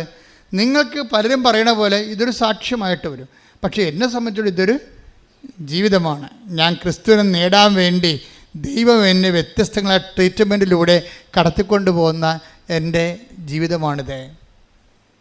കാരണം ദൈവത്തെ സംബന്ധിച്ചിടത്തോളം ക്രിസ്തുവിനെ സ്വീകരിക്കാൻ ഒരു വ്യക്തിക്ക് ഒരു ഇൻഫ്രാസ്ട്രക്ചർ, അല്ലെങ്കിൽ ഒരു ഭൗതികമായ സാഹചര്യം ഉണ്ടെന്ന് കണ്ടാൽ അത് ചില പറയല്ലോ, ഈ പ്രാർത്ഥിച്ചാൽ പിന്നെയും പ്രശ്നം കൂടുകയേ ഉള്ളെന്ന് ചില ആൾക്കാർ പറയും. ചില വിഡ്ഢികൾ പറയത്തില്ലേ, ഇനി പ്രാർത്ഥിച്ചു കഴിഞ്ഞാൽ പ്രശ്നം കൂടുകയാണല്ല ആൾക്കാർ പറയണത്. ചിലർക്കത് ശരിയാണ്. എന്താ കാര്യം വെച്ച് കഴിഞ്ഞാൽ, നിങ്ങൾ ഓക്കെയാണെങ്കിൽ നിങ്ങളൊക്കെ ക്രിസ്തുവിനെ നേടാനുള്ള ഒരു കൂടുതൽ ഒരു ചാൻസ്, ഒരു പരുവപ്പെടൽ ഉണ്ടെങ്കിൽ, ഒരു 30 മേനി വിളയുമെങ്കിൽ ക്രിസ്തു നോക്കും അത് 60 മേനിയാക്കാൻ പറ്റുമോ എന്ന് നോക്കും. 60 മേനി കൃപ വിളയണ ആളാണെങ്കിൽ ക്രിസ്തു പറയും 100-ന് ചാൻസുള്ള ആളാണ്, വെയിറ്റ് ചെയ്യാൻ പറയാം. അപ്പം നമുക്ക് കിട്ടുന്ന അനുഭവം എന്താ? നെഗറ്റീവ് അനുഭവങ്ങളാണ്. നമ്മളപ്പോൾ എന്ത് ബുദ്ധിയില്ലാത്തത് പറയും, ഞാൻ ഇത്രയും പ്രാർത്ഥിച്ചു, ഉപവസിച്ച് രോഗികളെ കണ്ട് അവരെ പരിചയിച്ചിട്ട് അവസാനം ഇതൊന്നും ചെയ്യാത്ത ആൾക്കാർക്കാണല്ല നേട്ടങ്ങളും സാക്ഷ്യങ്ങളും. എന്നെയൊക്കെ സംബന്ധിച്ച് അത്തരം വളർച്ച എനിക്കില്ലല്ല എന്ന് പറയും. ശരിയാണത്, ശരി, തെറ്റില്ല അതിനകത്ത്. പക്ഷേ എന്താ പ്രശ്നം വെച്ചാൽ, നീ 60 മേനിക്ക് ആയുസില്ലേ, അപ്പം നീ തൃപ്തിയല്ലേ? ക്രിസ്തു നിൻ്റെ കാര്യത്തിൽ തൃപ്തിയില്ലാത്ത ആളാണ്. ക്രിസ്തു പറയും 100 മേനിക്ക് ചാൻസുള്ള ആളാണ്, റാങ്ക് കിട്ടാൻ ചാൻസുള്ള കുട്ടിയാണ്, ഉഴപ്പിയിട്ടാണെന്ന് പറയും. അപ്പോൾ ടീച്ചർമാർ പറയത്തില്ലേ മോഡൽ എക്സാം കഴിയുമ്പോൾ പറയും, റാങ്ക് കിട്ടാൻ ചാൻസുള്ള ആളാണ് കേട്ടോ, ഉഴപ്പരുതേ, സ്കൂളിൻ്റെ പേര് കളയരുതേ എന്ന് പറയും. ടീച്ചർമാർ പറയും. അവരെ കുറ്റം പറയാൻ പറ്റത്തില്ല, അവരുടെ അധ്വാനമല്ലേ. അവരുടെ സ്കൂളിന് പേരുണ്ടെങ്കിൽ മാത്രമേ ആ സ്കൂളിലേക്ക് പിള്ളേരെ വിടത്തുള്ളൂ മാതാപിതാക്കന്മാർക്ക്. അവിടെ ജീവൽ പ്രശ്നമാണ്. അവിടെ മാത്രമല്ല, അവിടെ സ്ഥാപനത്തിന് ജീവൽ പ്രശ്നമാണ്. എന്ന് വെച്ച് കഴിഞ്ഞാൽ സ്ഥാപനത്തിൻ്റെയും അത് പഠിപ്പിക്കുന്ന ടീച്ചർമാരുടെ എല്ലാവരുടെയും ഭാവിയാണ്. അതുകൊണ്ട് കുഞ്ഞുങ്ങളുടെ നിലവാരത്തിൽ നിലർത്തുക എന്നുള്ളത് പ്രധാനപ്പെട്ട കാര്യം തന്നെയാണ്. പക്ഷെ അതുപോലെ തന്നെ ദൈവത്തെ സംബന്ധിച്ചിടത്തോളം നിനക്ക് നിനക്ക് സാധാരണ ലേഡീസിനോടും സാധാരണ പുരുഷന്മാരോട് ചെയ്യുന്നതിനേക്കാൾ കുറച്ചുകൂടി നെഗറ്റീവായിട്ട് നീതിയില്ലാതെ ദൈവം നിന്നോട് ചെയ്തെന്ന് വിചാരിച്ചോ? നീതിയില്ലാതെ ദൈവം നിന്നോട് ചെയ്തെന്ന് വിചാരിച്ചോ? എന്നിട്ടും നീ ഒരു വാക്കും മിണ്ടണില്ല. അത് ദൈവമല്ലേ, ദൈവത്തിന് ഇഷ്ടംപോലെ ചെയ്യത്തില്ല, ദൈവം കൈവിട്ട് കളയത്തില്ല, അതൊക്കെ ദൈവമല്ലേ, ഞാനെന്തിനാ അതൊക്കെ പറയണത്, കർത്താൻ ഇഷ്ടംപോലെ. അപ്പോഴേ ദൈവത്തിന് മനസ്സിലാവും ഇത് 30 മേനിയാണല്ലോ ഈ സംഭവം, ഇതിനെ 60 മേനിയാക്കാൻ ചാൻസ് ഉണ്ടല്ലോ എന്ന് പറയും. കാര്യം ഭൗതിക വിഷയങ്ങൾ വെച്ചുകൊണ്ട് ദൈവത്തെ അളക്കാതിരിക്കുകയും പരാജയങ്ങളെ ദൈവത്തിൻ്റെ നാമത്തിൽ ആശ്രയിച്ചുകൊണ്ട് അപ്പോഴും വിശ്വാസത്തെ മുൻതൂക്കം കൊടുക്കുകൊണ്ട് ദൈവത്തെ മഹത്വപ്പെടുത്തി ജീവിക്കുമ്പോൾ അവർക്ക് പിന്നെയും ക്ലേശങ്ങളുണ്ടാവും. തീർച്ചയായിട്ടും ഉണ്ടാവും. എടാ, എനിക്ക് ഈ ശരീരത്തിൽ 4-5 രോഗങ്ങളുണ്ട്, നിങ്ങൾക്കറിയാമല്ലോ. അപ്പോൾ അങ്ങനെ വരുമ്പോൾ എന്തുകൊണ്ടാണ് നിങ്ങൾ പ്രാർത്ഥിക്കുമ്പോഴേ നിങ്ങൾ കേൾക്കും, ഞാൻ പ്രാർത്ഥിച്ച അപ്പോൾ തന്നെ അമ്മ 2 പഞ്ഞെടുത്ത് അമ്മ 2 ചെവിയിലും വെച്ചോണ്ടിരിക്കും. എല്ലാം പറഞ്ഞാ എന്ന് ചോദിക്കും, മിണ്ടത്തില്ല. ഞാൻ ഈ അഭ്യാസം എനിക്ക് നേരത്തെ അറിയാവുന്ന കാരണം ഞാൻ അങ്ങനെ പറയാറുമില്ല. ഞാൻ ശുശ്രൂഷ മര്യാദ കൊണ്ടുപോകാനുള്ള ശക്തി തന്നാൽ മതി, വേറെ പ്രശ്നങ്ങളൊന്നും ഇല്ലെന്ന് പറയും. കാര്യം എന്താ, ആളെ ഞാൻ നേരെ കണ്ടതാണ്, എനിക്കറിയാം ഈ ജീവിതം പുച്ചുക്കും ചൂണ്ടാൻ പോകണമെന്ന്. നമുക്ക് ലഭിക്കാതിരിക്കുന്ന മഹത്വത്തെ കുറിച്ച് ഓർക്കുമ്പോൾ ഇന്നത്തെ കഷ്ടതകൾ തുലോം നിസ്സാരമാണ്. കൈയടിച്ച് തുതിക്കട്ടെ. ഹല്ലേലൂയ, ഹല്ലേലൂയ, ഹല്ലേലൂയ, ഹല്ലേലൂയ. യേശുവേ നന്ദി. ഹല്ലേലൂയ, ഹല്ലേലൂയ.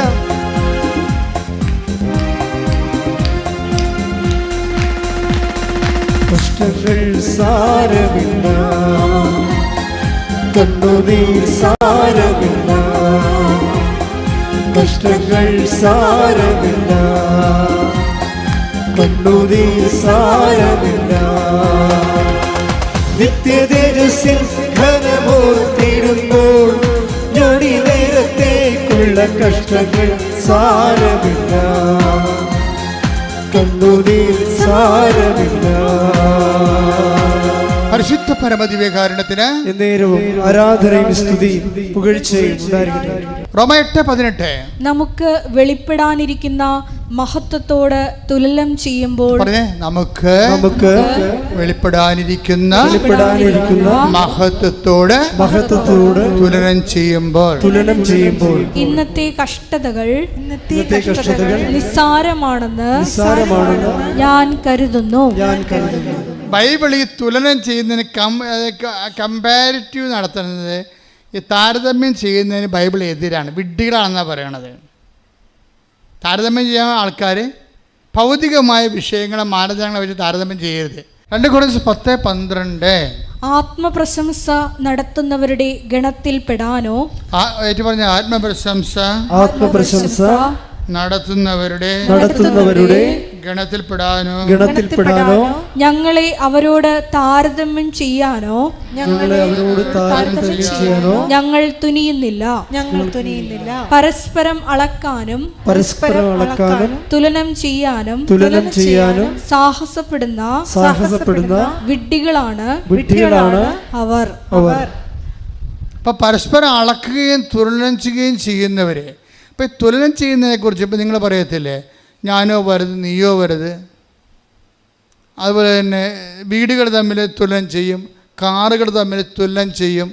നിങ്ങൾ ഉടമ്പടി എടുക്കുകയും ജഡിക മനുഷ്യരായി തുടരുകയും ചെയ്യും. അതുകൊണ്ടാണ് ക്രിസ്തുവിന് നിങ്ങൾക്കൊന്നും ചെയ്യാൻ പറ്റാതെ വരുന്നത്. കാര്യം എന്താണ്, പരസ്പരം ജഡിക മനുഷ്യരാണോ അല്ലയോ എന്നറിയണമെങ്കിൽ നിങ്ങളെ ശരിക്കും പേരുകെട്ട വായി നോക്കികളായിരിക്കും. ശരിക്കും പറഞ്ഞാൽ വായി നോക്കികളെന്ന് പറഞ്ഞു കഴിഞ്ഞാൽ ഈ അണിൻ്റെ പിടിൻ്റെ മുഖത്ത് നോക്കണമല്ല, പുറത്തിറങ്ങിയ നിങ്ങളുടെ അടുത്തുള്ള വീടൊക്കെ എത്ര നിലയുണ്ട്, അവിടെ വീട്ടിൽ ചെല്ലുമ്പോൾ എത്ര മുറിയുണ്ട്, അവിടെ കാർ ഏത് കമ്പനിയാണ് എന്നൊക്കെ നോക്കണം. അതാണ് വായി നോട്ടം എന്ന് പറയുന്നത്. ഇനി വായി നാറ്റം എന്നും പ്രധാനമുണ്ട്. പല്ല് തേക്കാതെ നടക്കണ വായിക്കല്ല. എന്ത് പറഞ്ഞാലും ആൾക്കാരുടെ കുറ്റം പറയണ വായി നാറ്റം എന്ന് പറയണ.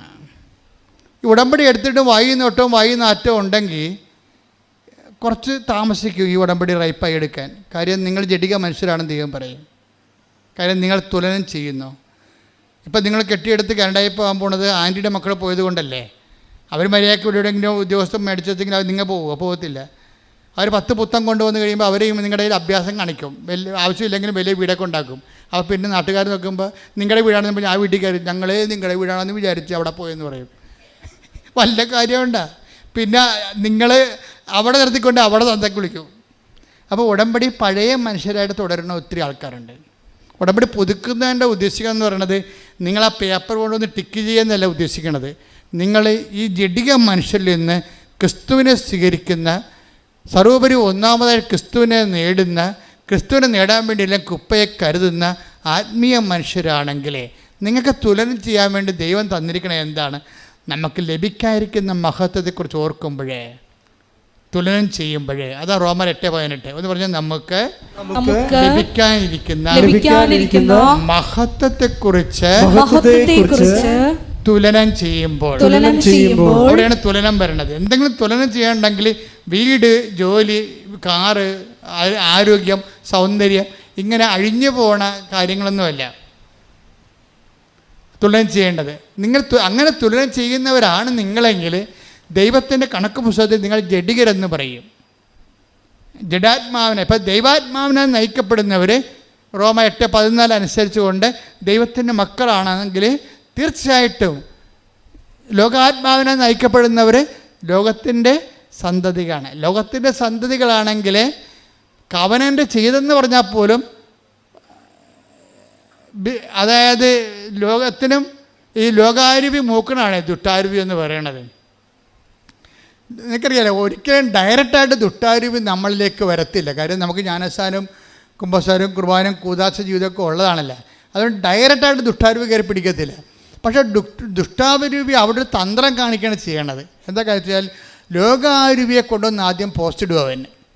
അവനെ പോസ്റ്റ് ഇടുന്നത് എന്താണ്? ലോകാരൂപിയെ കൊണ്ടുവന്ന് പോസ്റ്റ് ഇടും. എന്ന് വെച്ച് കഴിഞ്ഞാൽ കൂട്ടുകാർ ഒരു ഇന്ന കോളേജിൽ പഠിച്ചു, എന്നിട്ട് അവൾ ഇവിടെ കുറേ കല്യാണം അവൾക്ക് വന്നതാണ്, ആ കല്യാണം ഒന്നും എടുത്തില്ല, എന്നിട്ട് അമേരിക്കൻ PR ഉള്ള ആളെ മാത്രമേ അവളെ കെട്ടിയുള്ളൂ. അത് കാരണം അവളും കൂട്ടുകാരെയും കൂടി ഫേസ്ബുക്കിൽ, വാട്സപ്പിലുമൊക്കെ അവർ രണ്ടും കൂടി അവിടെ ഇവിടെയൊക്കെ കറങ്ങണ ഫോട്ടോ ഇടുമ്പോൾ നീ ഓർക്കും, ദൈവമേ. ചില പറയും, അതിന് അവൾ പറയും, എടി പ്രസവിക്കണമെങ്കിൽ ഇവിടെ വന്ന് പ്രസവിക്കണം. എടി, അയ്യോ ആണ്, അവിടെയാണ് പ്രസവിക്കേണ്ടത്. ഇത്രയും നാൾ ഇവിടെ പ്രസവിക്കാമെന്ന് നമ്മൾ വിചാരിച്ചിരിക്കുന്നത്. ഇപ്പം കൂട്ടുകാരത്തി പറഞ്ഞാൽ അവിടെ പോയി പ്രസവിക്കണം. അപ്പം അവിടെ വന്ന് പ്രസവിച്ചാൽ എന്താ കുഴപ്പം? അല്ല, അവിടെ വന്ന് പ്രസവിച്ചാൽ ഇവിടുത്തെ പിന്നെ മൊത്തം ആനുകൂല്യം കിട്ടും. ദൈവമേ, നമ്മുടെ കയ്യിൽ നിന്ന് കാഴ്ച പോകല്ലേ ഇവിടെ പ്രസവിച്ചാൽ. അപ്പം പിന്നെ ഐഡിയ മാറി. ഇവിടെ പ്രസവിച്ചാൽ നമ്മുടെ കയ്യിൽ നിന്ന് കാശ് പോവില്ല. കാര്യം ഇപ്പം നാട്ടുകാർക്കും വീട്ടുകാർക്കും വേണ്ടി നമുക്ക് ഈ മെഡിക്കൽ കോളേജിൽ പോയി പ്രസവിക്കാൻ പറ്റുമോ? പ്രസവിക്കാൻ കൊച്ചൊക്കെ പുറത്ത് വരുവേ. അതല്ല പ്രശ്നം. ഇവിടുത്തെ ബന്ധുക്കാർ കാണാൻ പറ്റത്തില്ല, അതല്ലേ പ്രശ്നം. അതുകൊണ്ട് നമ്മളെത്ത് മെച്ചമായ ഹോസ്പിറ്റലിൽ പോയിട്ട് ആദ്യം മുറി ബുക്ക് ചെയ്യും. മുറി ബുക്ക് ചെയ്ത് എന്താ കാര്യം? എന്താ, ബന്ധുക്കൾക്ക് വരണ്ടേ, കൊച്ചിനെ കാണണ്ടേ, അവരുടെ സ്റ്റാറ്റസിനെ പറ്റിയ മുറി. അപ്പം നമ്മൾ ഓപ്പറേഷൻ എല്ലാം, ഈ പ്രസവം എല്ലാം കഴിഞ്ഞ് വീട്ടിൽ വന്ന് ബന്ധുക്കളെ സ്വന്തപ്പെട്ടവരെല്ലാവരും അവരുടെ സ്റ്റാറ്റസൊക്കെ തൃപ്തിപ്പെടുത്തി വീട്ടിൽ വരുമ്പോൾ നമ്മുടെ കിഡ്നി കൊണ്ട് ആശുപത്രിക്കാർ പോകും. അതില്ല, അവരടിച്ച് മാറ്റി. കഴുത്തേക്ക് കാശാകത്തില്ലേ. ഒരു ദിവസം 16 രൂപയൊക്കെ 4000, 3000 രൂപയൊക്കെ മുറുക്കി ചാർജ് വരികയാണ്. അപ്പോൾ ഈ ലോകത്തിൻ്റെ ഒരു അഭ്യാസമുണ്ട്. ഈ അഭ്യാസത്തിൻ്റെ കൂടെ നിന്ന് കഴിയുമ്പോൾ, കുറേ നാൾ നിന്ന് കഴിയുമ്പോൾ നമ്മൾ ഓർക്കും നമ്മളത്ര കുറഞ്ഞ പുള്ളിയൊന്നും അല്ലെന്ന് ഓർക്കും. നമ്മളത്ര കുറഞ്ഞ പുള്ളിയല്ല. ഇതാണ് ലോകാരൂപി എന്ന് പറയണത്. ഈ ലോകാരൂപിയായിട്ടാണ് ആദ്യം വരണത്. ഇവൻ തലേ തുണിയിട്ടുണ്ട്, പാത്ത് കുടയും പിടിച്ചൊക്കെ വരും. അകത്ത് കയറി കഴിഞ്ഞിട്ട് കുടയും തുണിയും മാറ്റി നമ്മൾ മാതാവ് പിശാചാണല്ലോ ഇരിക്കണതെന്ന് അപ്പോഴും നമ്മൾ അറിയത്തുള്ളൂ. ഇപ്പം വരുമ്പോൾ അറിയത്തില്ല, ലോകാരൂപിയായിട്ടേ വരത്തുള്ളൂ. പക്ഷേ ഇവൻ അവിടെ ഇരുന്ന് മൂത്ത് ദുഷ്ടാരൂപിയായിട്ട് കൺവേർട്ട് ചെയ്യപ്പെടും. ദുഷ്ടാരൂപിയായി കഴിഞ്ഞാൽ പിന്നെ ആര് നന്നാകുമ്പോഴും നമുക്ക് നെഞ്ചുവേദന ഉണ്ടാകും. അവിടെ പ്രശ്നം. അവർക്ക് ശമ്പളം, പെൻഷൻ കിട്ടിയില്ലെന്ന് പറയുമ്പോൾ നമുക്ക് ഭയങ്കര സന്തോഷം. അയ്യോ അതിന് പെൻഷൻ കിട്ടാഞ്ഞിരുന്ന ഭാഗം. ഇപ്പോൾ പെൻഷൻ കിട്ടിക്കഴിഞ്ഞാൽ നമ്മുടെ തലയിൽ നിറങ്ങും. അപ്പോൾ തള്ളക്ക് പെൻഷൻ കിട്ടില്ലെങ്കിൽ പോലും അമ്മയും മകനുമൊക്കെ സന്തോഷമാണ്. ഒരു സന്തോഷ വാർത്ത എന്താണ്? അമ്മയുടെ പെൻഷൻ കിട്ടിയില്ലെന്ന്. അതല്ലേ എന്താ, പണ്ട് പെൻഷൻ കിട്ടിക്കഴിഞ്ഞാൽ പെമ്മക്കൾ മേടിക്കാൻ വേണ്ടി വരും. പിന്നെ ഈ പെമ്മക്കളുടെ അമ്മയുടെയും 10 ക്ലാസ് ഞാൻ കാണണം. തള്ളക്ക് പെൻഷൻ കിട്ടിയില്ലെങ്കിൽ അതേ സമയം ഞാൻ ഉടമ്പടി എടുത്തതാണ്. പക്ഷേ പെൻഷൻ കിട്ടിയില്ലെങ്കിൽ അതൊരു കെറ്റിക്കാര്യമല്ലേ. പെൻഷൻ കിട്ടിയില്ലെങ്കിൽ നിൻ്റെ ഭർത്താവിൻ്റെ കയ്യിൽ നിന്ന് കാശ് പോകും. പക്ഷേ എന്നാലും മരുമകൾ നാത്തം കെട്ടിയെടുത്ത് വീട്ടിൽ വരത്തില്ലല്ല. അവളുടെ അമ്മയുടെ കൂടി 10 ക്ലാസ് ഞാൻ കാണുന്നല്ലോ എന്ന് ചോദിക്കുമ്പോൾ പെൻഷൻ കിട്ടാത്തപ്പോൾ ഒരു സന്തോഷം. കിട്ടാത്ത നെഗറ്റീവ് കാര്യത്തിന് പോലും സന്തോഷം വരികയാണ്. ഇതിനാണ് ദുഷ്ടാരൂപി എന്ന് പറയുന്നത്. പിടികിട്ടിയ ക്ലിയർ അല്ലേ? നിങ്ങൾക്ക് മനസ്സിലായല്ല? കൈയടിച്ച് ശ്രദ്ധിക്കട്ടെ.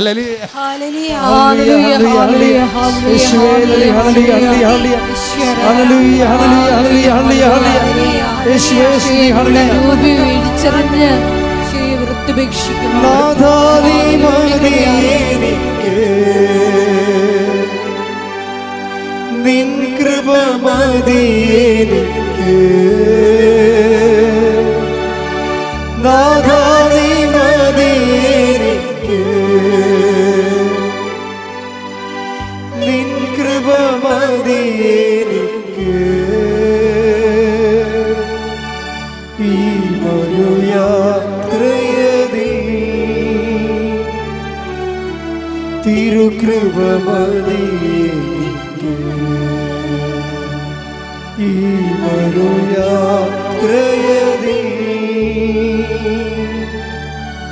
തിരുകൃപ മതി എനിക്ക്. പരിശുദ്ധ പരമ ദിവ്യകാരുണ്യത്തിന് ആരാധനയും സ്തുതിയും പുകഴ്ചയും ഉണ്ടായിരിക്കട്ടെ. ഡോക്ടർ ആൽഡിൻ അടുത്ത സ്റ്റെപ്പ് എന്താണെന്ന് വെച്ച് കഴിഞ്ഞാൽ ഇവർ IELTS തോറ്റു. ഇവർ അത് കഴിഞ്ഞ് ആരോ പറഞ്ഞു OIT പോകാൻ. OIT നേഴ്സുമാർ പോണതാണ്, ഡോക്ടർമാർ പോണതല്ല ശരിക്കും പറഞ്ഞു. അപ്പം അവരവിടെ കുറഞ്ഞാലും ശരി ഇത് കിട്ടിയാവുന്ന പോകാമില്ല എന്ന് വിചാരിച്ചുകൊണ്ട് അതിന് പോയെങ്കിലും അതിനും തോറ്റു. ഒരു MBBSകാർ OIT നോക്കേണ്ട ഒരു സിറ്റുവേഷൻ ഒന്ന് ചിന്തിച്ച് നോക്കി. അവർക്ക് എന്തുമാത്രം വിഷമം ഉണ്ടാകും, എന്തുമാത്രം പ്രയാസം ഉണ്ടാകും. തോറ്റു. പക്ഷേ ആളിനൊരു ഗുണമുണ്ട്. എന്ത് തോറ്റെന്ന് പറഞ്ഞാലും ആധ്യാത്മികമായിട്ട് ഇവൾ തോക്കത്തില്ല. അവളും ഭർത്താവും കൂടി ഓൺലൈനിൽ ജപമാല ചെല്ലും. തോറ്റ ദിവസം ആയാലും ശരി സന്തോഷത്തോടെ ജപമാല ചെല്ലും. തോറ്റാലും നമ്മളെപ്പോഴും ഓർക്കേണ്ടത് ചില ഈ ക്രിസ്തുവിനെ മുറുകെ പിടിക്കുന്ന ആൾക്കാർക്ക് തോൽവിയില്ല. അവിടെയാണ് വിഷയം വരുന്നത്. ക്രിസ്തു കൂടെ ഇല്ലെങ്കിലാണ് ഇതെല്ലാം തോൽവിയായിട്ട് വരണത്. പിന്നെ നിരാശയായി ചിലപ്പോൾ കെട്ടിത്തൂങ്ങിയെന്ന് വരും. ക്രിസ്തു കൂടെ ഉള്ളത് കാരണം തോൽവിയില്ല. അവൾ ഇത് ചാച്ച ഞാൻ തോറ്റു കേട്ടാ, ഇനി എന്ത് ചെയ്യുമെന്ന് അറിയത്തില്ല, പക്ഷെ എന്ത് ചെയ്യുമെന്ന് അമ്മക്കറിയാവില്ല എന്ന് പറഞ്ഞുകൊണ്ട് രണ്ടുപേരും കൊന്തയില്ലും. അങ്ങനെ കുറച്ച് നാളൊക്കെ ജീവിച്ചു പറഞ്ഞ് ചാച്ച ഞാൻ കയറി വരട്ടെ എവിടെ UK നമുക്ക് അവിടെ ഫ്ലാപ്പ് എഴുതാമല്ലോ. ഞാനവിടെ ഇവിടെ OIT IELTS കിട്ടാത്ത ആൾ അവിടെ പോയി എൻട്രൻസ് ടെസ്റ്റ് ഫ്ലാപ്പ് എഴുതാൻ പോയി. അവിടെ പോയി എഴുതി.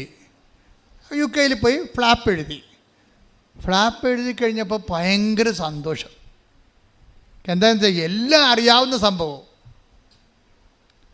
അതായത് എല്ലാ ക്വസ്റ്റ്യൻസും എല്ലാ സംഭവവും അതായത് 90 മാർക്കും കട്ടനറ്റായിട്ട് അറിയാവുന്ന കാര്യങ്ങൾ മാത്രമാണ്. ബാക്കിയാണ് കുറച്ച് അംബിഗസ് ഉള്ളത്. അപ്പോൾ രക്ഷപ്പെട്ടു. ഇനിയിപ്പോൾ നമുക്ക് മുന്നോട്ട് പോകാൻ ഇതായിരിക്കും ദൈവഹിതം എന്നൊക്കെ വിചാരിച്ച ആൾ സന്തോഷമായിട്ടിരിക്കുകയാണ്. കുറച്ച് കഴിഞ്ഞപ്പോൾ ഫ്ലാപ്പ് തോറ്റു. ഒന്ന് ചിന്തിച്ച് നോക്കിയോ ഒരാളുടെ അനുഭവം. അതാണ് ആൾഡിൻ പറയണത്. നിങ്ങൾക്കിതൊരു സാക്ഷ്യമാണ്, എനിക്കിതൊരു ജീവിതമാണെന്ന്. അതാണ് കാരണം. ഫ്ലാപ്പ് തോറ്റു. ഇപ്പം ഞാനിവിടെ അത് കേട്ടോണ്ട് നിൽക്കുകയായിരുന്നു. ഫ്ലാപ്പിന് ജയിക്കുമെന്ന് വിചാരിച്ചുകൊണ്ടിരിക്കുകയായിരുന്നു. കാര്യം അത്രയും സ്പിരിച്വൽ ഇൻവെസ്റ്റ്മെൻ്റ് ഉണ്ട് ഇവർക്ക്. എന്നിട്ട് ഇവർ വിട്ടുകൊടുക്കാൻ തയ്യാറല്ല. ഇവരെന്താ വെച്ചാൽ ഇവർ വന്നേച്ചും ഇവർ ഫോണിലൂടെ കരയും. അമ്മയെടുത്ത് ഫോണെടുത്തിട്ട് സഹിക്കാൻ പറ്റാതെ കരയുമ്പോൾ അമ്മ പറയുന്നൊരു വാക്കുണ്ട്, മകളെ ജനിച്ച കാലം മുതൽ നിന്ന് വരെ നീ കരഞ്ഞ് ഞാൻ കണ്ടിട്ടില്ലെന്ന്, നീ ഇപ്പം കരഞ്ഞപ്പോൾ എന്തോ വലിയ സംഭവമായി പോയില്ല. അതാണ് അവൾ കരയണ ആളല്ല ശരിക്കും പറഞ്ഞാൽ, ഗഡ്സുള്ള ആളാണ്. അമ്മ പറയും ജനിച്ച കാലം മുതൽ ഇന്ന് വരെ നീ കരയണത് ഞാൻ കണ്ടിട്ടില്ല, നീ ഇപ്പം കരഞ്ഞപ്പോൾ എനിക്ക് വല്ലാതെ തോന്നണമെന്ന്. കാര്യം ഇവരുടെ അമ്മയുടെ ആത്മവിശ്വാസം പോകും. അമ്മയുടെ ആത്മവിശ്വാസം പോയാലും ഈ ക്രിസ്തു ഇവരിലുള്ള കാരണം ഇവളുടെ ആത്മവിശ്വാസം പോകത്തില്ല. ഇവൾ തിരിച്ച് UK നിന്ന് ഇന്ത്യയിൽ വരും, മദ്രാസിൽ വരും. മദ്രാസ് വന്നിട്ട് വീണ്ടും പരീക്ഷ. നിങ്ങൾ ഓർക്കണം, നിങ്ങൾ വീഴുമ്പോഴൊക്കെ എഴുന്നേക്കാൻ തോന്നിക്കണം എന്നുണ്ടെങ്കിൽ ഈ വീണിട്ടും എഴുന്നേറ്റ ക്രിസ്തു നിങ്ങളുണ്ടെന്ന് നിങ്ങൾ ഉറപ്പ് വരുത്തണം. കൈയടിക്കട്ടെ, ശ്രദ്ധിക്കട്ടെ. ഞങ്ങളുടെ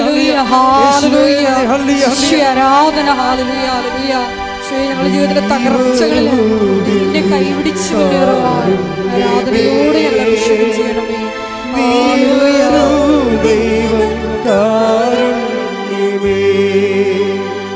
ജീവിതം നിന്റെ കാരുണ്യമേ, ജീവനേ നിത്യ കാരുണ്യമേ, ജീവിതം നിന്റെ കാരുണ്യമേ, ജീവനേ നിത്യ കാരുണ്യമേ. പരിശുദ്ധ പരമദിവ്യകാരുണ്യത്തിന് നേരവും ആരാധനയും സ്തുതിയും പുകഴ്ചയും ഉണ്ടായിരിക്കട്ടെ. അതായത് ക്രിസ്തുജന്യമായ ക്ലേശങ്ങൾ കർത്താവിൻ്റെ പഞ്ചക്ഷതങ്ങളുടെയും ചമ്മട്ടിപ്പാടുകളുടെയും മുൾക്കിടത്തിൻ്റെയും ഫലം ചെയ്യുന്നതാണ്.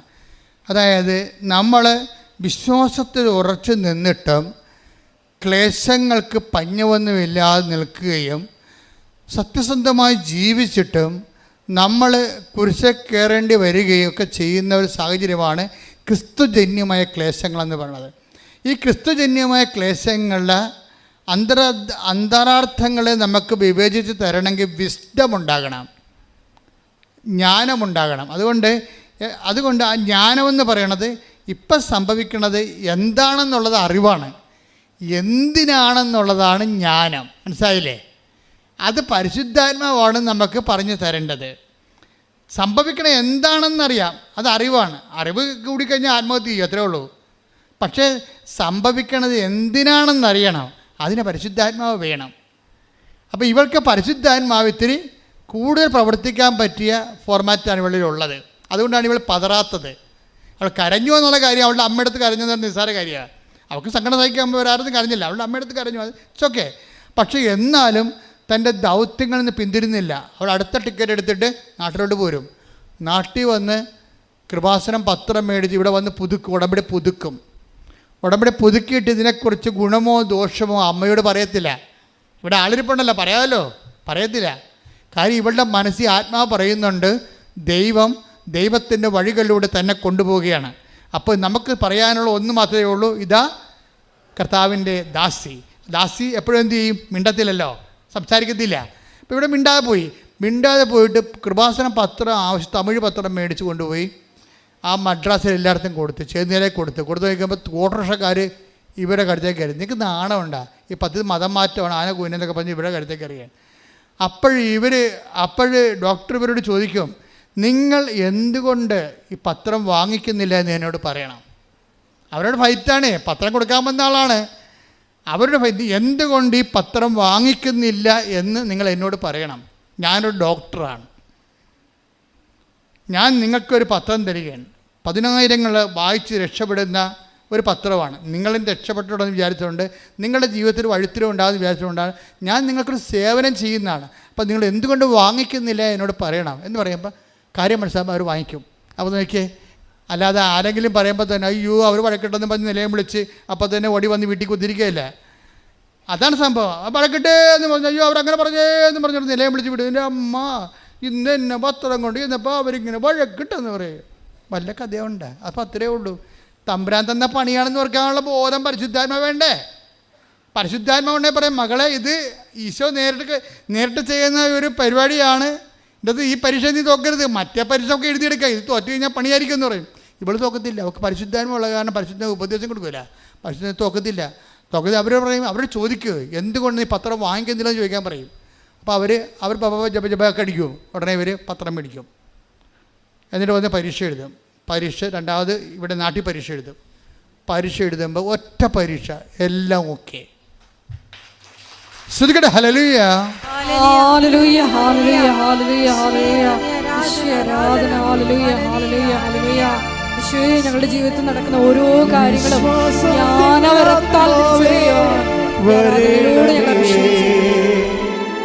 ആശ്വാസത്തിനാത്മാവേ വരേണമേ, വിശ്വാസത്തിനാത്മാവേ വരേണമേ, ആശ്വാസത്തിനാത്മാവേ വരേണമേ, പരിശുദ്ധാത്മാവേ പാവനാത്മാവേ എൻ്റെ ഹൃദയത്തിൽ വന്നു വാഴണേ, പരിശുദ്ധാത്മാവേ പാവനാത്മാവേ എൻ്റെ ഹൃദയത്തിൽ വന്നു വാഴണേ. പരിശുദ്ധ പരമദിവ്യകാരുണ്യത്തിന്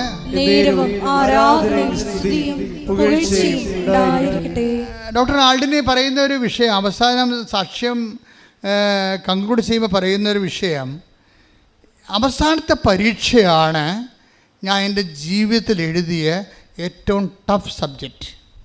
അതാണ് നമ്മുടെ പോയിൻ്റ്. ഇത്രയും നാൾ ഞാൻ എഴുതിയ OET IELTS അവിടെ പോയി ഞാൻ ഫ്ലാപ്പ് എഴുതിയ എല്ലാം സിമ്പിളായിരുന്നു. ഫ്ലാപ്പ് വളരെ സിമ്പിളായിരുന്നു. അപ്പോൾ ഞാൻ തോറ്റുപോയി. ഞാൻ നാട്ടിൽ വന്ന് വീണ്ടും പരീക്ഷ എഴുതുമ്പോൾ ഞാൻ വീട്ടിൽ വന്നിരുന്നിട്ട് സ്റ്റക്കായിട്ടിരിക്കുകയായിരുന്നു. കാര്യം ഞാൻ എഴുതിയ പരീക്ഷകളിൽ ഏറ്റവും പ്രയാസമുള്ളത് അവസാനം മദ്രാസ് എഴുതിയ പരീക്ഷയാണ്. ഇപ്പം ഞാൻ പപ്പായെ വിളിച്ച് പറഞ്ഞു, ഹസ്ബൻഡ് വിളിച്ച് പറഞ്ഞു, അമ്മയെ വിളിച്ച് പറഞ്ഞു, എന്ത് ചെയ്യണമെന്ന് എനിക്കറിയാൻ പാടില്ല, പക്ഷേ പരീക്ഷയ്ക്ക് ഞാൻ തോക്കും. അത്രയ്ക്ക് മോശമായിരുന്നു എന്ന് പറയും. നീ തോക്കുമോ ജയിക്കുമോ എന്ന് തീരുമാനിക്കണം നീയല്ല, ഉടമ്പടിയിൽ നിന്റെ ദൈവമാണ്. ശ്രദ്ധിക്കട്ടെ.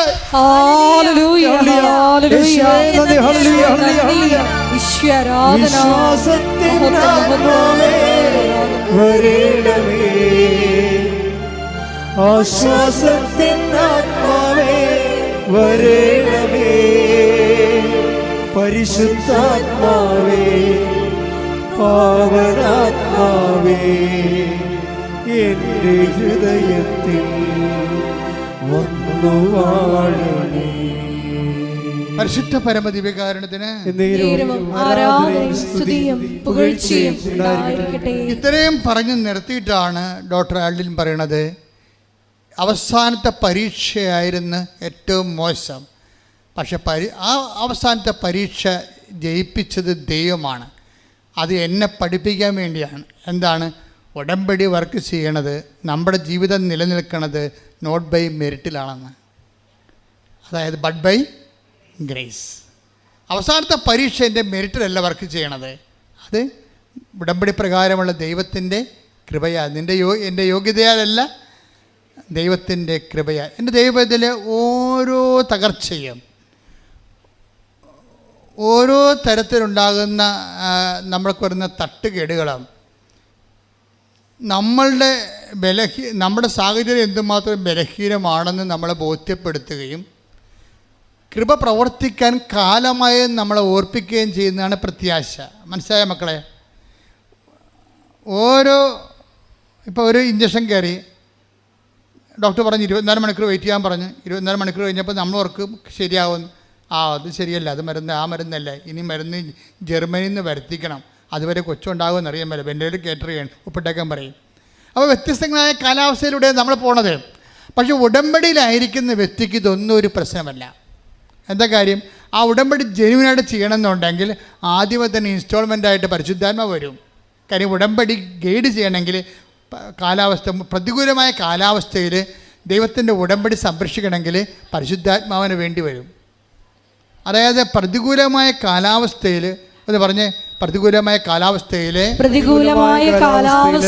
ദൈവത്തോട് ചെയ്ത വാഗ്ദാനം പരിക്കില്ലാതെ നിറവേറ്റാൻ ആത്മാവേ പരിശുദ്ധാത്മാവേ എന്നിൽ വസിക്കണമേ, എന്നിൽ നിറയണമേ, എന്നെ നയിക്കണമേ.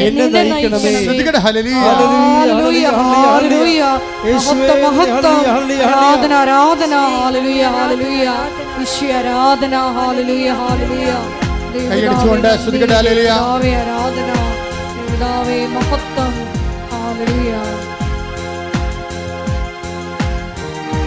ഹല്ലേലൂയ. ആത്മാവാം ദൈവമേ വരണേ, എൻ്റെ ഉള്ളിൽ വസിക്കാൻ വരണേ.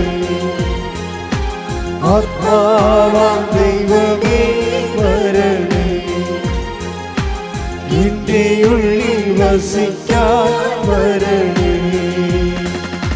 ദാഹിച്ചു നിന്നെ ഞാൻ തേടുന്നു, സ്വർഗം തുറന്നിറങ്ങി നീ വരണേ. ദാഹിച്ചു നിന്നെ ഞാൻ തേടുന്നു, സ്വർഗം തുറന്നിറങ്ങി നീ വരണേ. ആത്മാവാം ദൈവമേ വരണേ, എൻ്റെ ഉള്ളിൽ വസിക്കാൻ വരണേ.